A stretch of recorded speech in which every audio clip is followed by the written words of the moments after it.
क्या कहा गौतम बुद्ध ने कि हमें सूक्ष्म रूप से सपोर्ट, प्रोत्साहन, मोटिवेशन, एनर्जीज सहायक रूप से मिलती ही होती है। गौतम बुद्ध के सामने वो मुस्कुरा के जा रहे हैं, गौतम बुद्ध भी मुस्कुरा रहे हैं, वो महात्मा भी मुस्कुरा रहे हैं, लेकिन कुछ सवाल उस वक्त उन्होंने पूछा नहीं। हार के आनंद, जो उनका क्लोज का शिष्य था, उन्होंने पूछा कि अब कितनी दूरी पे चलना है, कहाँ जाना है, कैसे करना है, हम बहुत थक चुके हैं। तो गौतम बुद्ध ने बहुत अंतर है, मैं आपसे कुछ कहूं, यहाँ पे 4 व्यक्ति बैठे हैं, आप कुछ और समझेंगे, आप कुछ और समझेंगे, आप कुछ और समझेंगे। किस तरह ये अलग समझ डेवलप होती है हमारे सिस्टम के अंदर। तो एक गौतम बुद्ध की कहानी सुनते हैं। गौतम बुद्ध उनके टाइम में प्रवचन करने जाते थे। उस टाइम चल के ही जाना होता था सब जगह, और गर्मी का मौसम था। चल चल के अपने जो शिष्य थे उनके साथ एक गांव से दूसरे गांव जाते थे, और बहुत हीट थी, बहुत गर्मी लग रही थी, पसीना निकल रहा था सारे शिष्यों को, लेकिन कोई शिष्य कुछ बोल नहीं पाएगा। चल रहे थे, क्योंकि गौतम बुद्ध हमेशा कहते हैं कि बकवास के, बिना मतलब के सवाल ना करो, सवाल वो करो जो जरूरी है, काम के है। सवाल करना जरूरी है, लेकिन कोई भी सवाल आप नहीं कर सकते, बेतुके सवाल आप नहीं कर सकते। तो कोई भी शिष्य सवाल नहीं कर रहा था कि कितना और चलना था, लेकिन सब लोग थक चुके थे, पसीना आ रहा था, गर्मी का मौसम था, कितना और चले। अंत में हार के आनंद, जो उनका क्लोज का शिष्य था, उन्होंने पूछा कि अब कितनी दूरी पे चलना है, कहाँ जाना है, कैसे करना है, हम बहुत थक चुके हैं। तो गौतम बुद्ध ने दूर से देखा कि वहां पे जो खेत होते हैं वहां पे कोई खेती कर रहा है, और नजर की और कहा वो जो आदमी खड़ा है उसको जाके पूछ लो, अगर आपको पूछना है तो, क्योंकि बहुत उत्सुक था, तो उसको बोलना कुछ व्यर्थ था। वो जाके पूछ के आया। वो आदमी ने कहा बस थोड़ी दूर और, वो गांव अभी आने ही वाला है। और आनंद बहुत खुश हो गया कि बस अभी थोड़ा ही चलना पड़ेगा। वापस आए, और उस वक्त वो जो आदमी था, उस आदमी ने गौतम बुद्ध के सामने देखा और मुस्कुराए, और गौतम बुद्ध भी उस आदमी के सामने देखे और मुस्कुराए, और आगे बढ़ लिए। चले और चलते चलते चलते समय हो गया, गांव तो आया नहीं, और बच्चे बहुत थक गए हैं। तो वापस आनंद ने पूछा क्या हुआ, अभी तक नहीं आया? अभी तो उस आदमी ने कहा कि अभी आ जाएगा, लेकिन आया नहीं। क्या करे, क्या करे? तो रास्ते में एक महात्मा मिले। गौतम बुद्ध को सामने देखा, गौतम बुद्ध ने उनको देखा, झट से आनंद गया और पूछा महात्मा वो गांव कितनी दूरी पे है, हम कब से चल रहे हैं? बस अभी आने वाला है। तो खुश हो गया आनंदा, चलो चलो अभी आने वाला है। चलते गए चलते गए चलते गए, समय निकलता गया, पसीना आता गया। तो ऐसे चलना पड़ता है गुरुदेव के साथ चलने के लिए।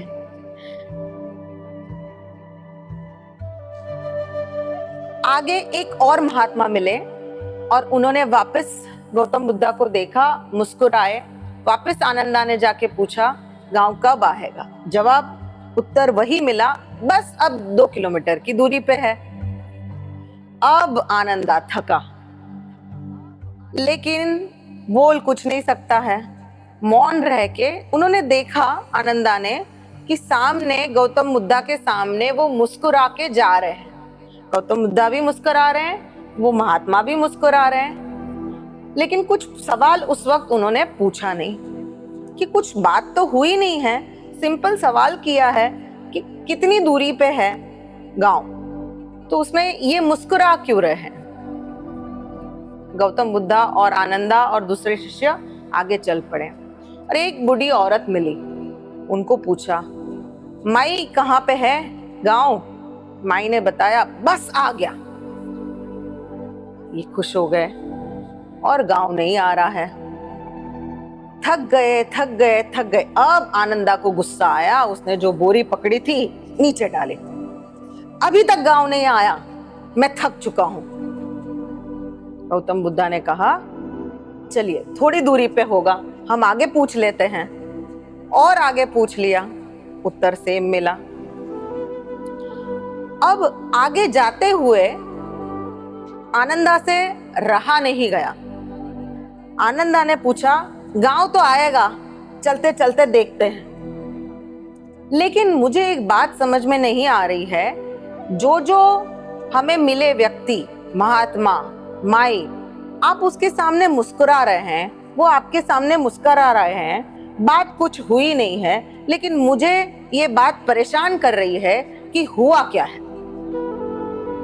गौतम बुद्धा ने कहा, शांत हो जाओ, थोड़ी दूर पर है गांव, चलते हैं। धीरे धीरे आगे चले, गांव आया और वहां पहुंच गए।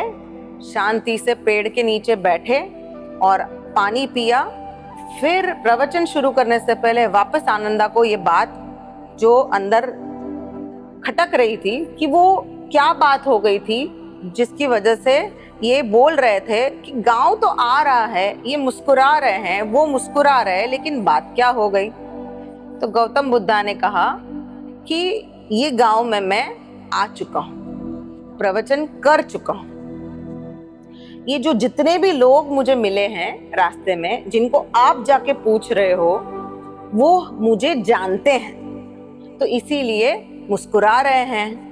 मुझे यहाँ से गांव की दूरी कितनी है वो भी मुझे पता थी, लेकिन आप उत्सुक थे तो आप जाके पूछ लिए। तो गौतम बुद्धा ने आनंदा को प्रवचन शुरू होने से पहले समझाया और एक प्रवचन हो गया कि जो कोई रास्ते में मिला, जिनको आप पूछ रहे थे कि गांव कितनी दूरी पे है, वो आपको बता रहे थे, बस आ गया, बस आ गया, बस आ गया। किसी ने ये नहीं कहा कि गांव दूरी पे है, बहुत दूर है। क्यों?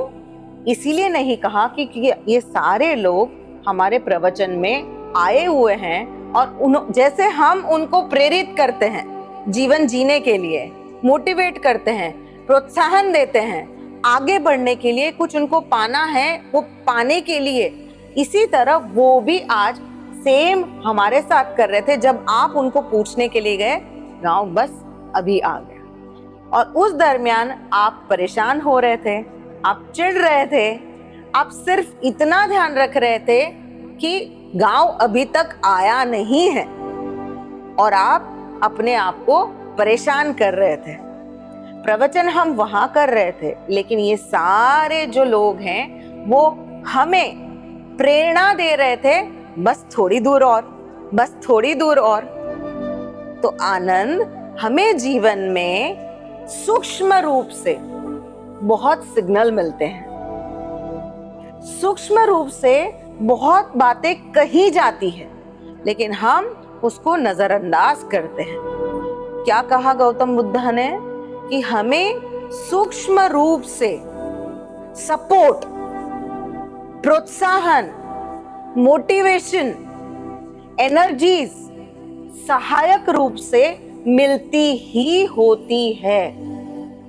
यानी कि अगर वो बंदे ने पहले से लेके आखिरी जो माई मिली, उसने ये कहा होता कि अभी तो बहुत दूर है, तो आप क्या महसूस करते? आप ये महसूस करते, बाप रे बाप, इतना चलना पड़ेगा। लेकिन हर वक्त आपको क्या जवाब मिला? ये जवाब मिला, बस थोड़ी दूर और, जब ये जवाब आपको मिला तो आप ये सुन के क्या महसूस करने लगे? खुश हुए? बस हो गया, नजदीक है। तो सूक्ष्म रूप से आपको क्या मिला? एक सहायक एनर्जी मिली। लेकिन जब गांव नहीं आया, थोड़ी दूर चलने के बाद, तो आपने क्या किया? आप परेशान हो गए। जो सूक्ष्म रूप से आपको जो एनर्जी मिली थी, जिसके बदौलत आप खुशी खुशी उतनी आगे चले गए थे, वो आपने मिस कर दिया। वो एनर्जीज को आपने जाने दिया। जितने कदम आप चले खुशी खुशी, वो जो एनर्जी में बस आने वाला ही है गांव, ये सोच के चले थे, और आपका उतना रास्ता कैसे निकल गया आपको पता ही नहीं चला। लेकिन आपने क्या किया? आपने ये किया, उसने ये बोला था कि गांव अभी आया और अभी नहीं आया, तो आप कोसने लगे। जो सूक्ष्म रूप से सहायक बना था, जिसके बदौलत आप थोड़ा आगे खुशी खुशी चल गए थे, लेकिन आपने वो नहीं देखा, गांव नहीं आया, क्योंकि आपका फोकस कहां था? सिर्फ पहुंचने पे था, सफर पे नहीं था। वैसे ही पूरी जर्नी में, आपके जीवन में अगर आप सोचोगे, कितनी व्यक्ति हो, चीजें हो, आपको सहायक सूक्ष्म रूप में सहाय करती हैं, लेकिन क्या हम वो देखते हैं? वो ये जो दो नेत्र हैं, उससे तो कभी नहीं देख पाओगे। ये जो दो कान हैं, उससे तो कभी नहीं सुन पाओगे। जो उसकी पॉजिटिव एनर्जी है, उसको इस नाक से तो कभी महसूस ही नहीं कर सकते हो। गौतम बुद्धा ने वो सूक्ष्मता वाली बात कही और समझाई, लेकिन आनंदा जो 24 घंटे उनकी सेवा करता है, उनको समझ में नहीं आया। तो क्या समझाया कि हमारे जीवन में जो सूक्ष्म रूप से हमें एनर्जीज आसपास सपोर्ट करती ही है, वो एनर्जीज क्या है, वो देखने के लिए ये दो नेत्र काम नहीं करते हैं।